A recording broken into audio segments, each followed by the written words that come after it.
The hard thing about hard things. Ben Horowitz didn't become a legend in Silicon Valley because of success, but because of how he survived failure. In The Hard Thing About Hard Things, he revealed the truth no management book dares to say, that leading a company is chaos, pain, and relentless decision-making under pressure. There are no easy answers, only hard choices. The story begins in the late 1990s. Horowitz, a driven engineer turned entrepreneur, co-founded LoudCloud, a cloud services company before the term even existed. The company grew fast, fueled by the dot-com boom, and then the bubble burst. Revenues collapsed. Cash ran dry. Every day became a fight to survive. Most CEOs talk about strategy, vision, and culture. Horowitz talked about fear, the kind that keeps you awake at 3 a.m., wondering if you'll have to fire people who trust you. The hard thing, he said, isn't setting a big, bold goal. The hard thing is waking up when everything has gone wrong and finding a way to keep going. When his investors doubted him and competitors closed in, Horowitz refused to quit. He transformed LoudCloud into Opsware, pivoting the company's entire business model to enterprise software. It was a gamble that could have destroyed everything, but it worked. Years later, he sold Opsware to Hewlett-Packard for $1.6 billion. From the wreckage of chaos, he learned lessons that no classroom could teach. He discovered that leadership isn't about looking smart, it's about staying steady when the world burns. He called it the struggle, the invisible war every founder fights. The struggle, he said, is when you wonder why you started this company. The struggle is when people stop believing and you don't know if they're right. Horowitz built his philosophy around brutal honesty and emotional toughness. He rejected the myth of the flawless CEO.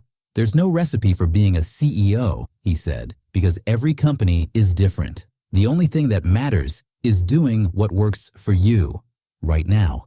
He spoke of the pain of layoffs, the loneliness of leadership, and the moral weight of decisions. Take care of the people, the product, and the profits in that order. He believed that culture wasn't posters on walls, but actions under pressure.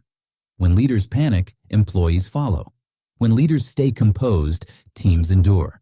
He learned that a CEO must absorb chaos and radiate calm, not because it's easy, but because it's necessary.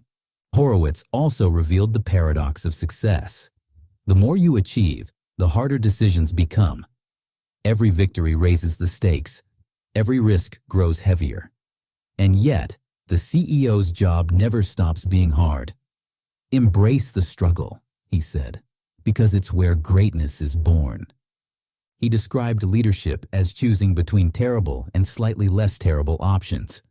Every decision leaves scars, but indecision kills faster. There are no silver bullets, he warned.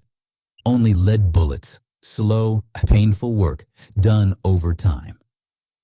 After selling Opsware, Horowitz co-founded Andreessen Horowitz, one of the most influential venture capital firms in the world. But even with billions under management, his core lesson never changed. The hard thing about hard things is that they never get easier. He wrote the book to prepare founders not for the dream, but for the nightmare, to remind them that pain is part of the process. Whenever you feel like quitting, he said, remember, every great company was once on the verge of disaster. In the end, the hard thing about hard things was not a manual for management. It was a survival guide for leadership. It taught that real strength lies in endurance, humility, and relentless problem-solving when the world gives you no clear answers. Ben Horowitz proved that greatness isn't built by comfort. It's built by surviving the hard things.